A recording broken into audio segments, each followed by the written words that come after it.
بسم اللہ الرحمن الرحیم۔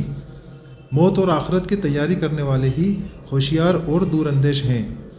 شداد بن اویس سے روایت ہے کہ رسول اللہ صلی اللہ علیہ وسلم نے فرمایا، ہوشیار اور توانا وہ ہے جو اپنے نفس کو قابو میں رکھے اور موت کے بعد کے لیے یعنی آخرت کی نجات و کامیابی کے لیے عمل کرے، اور نادان و ناتوان وہ ہے جو اپنے کو اپنی خواہشات نفس کا تابع کر دے اور بجائے احکام خداوندی کے اپنے نفس کے تقاضوں پر چلے اور اللہ سے امیدیں باندھے۔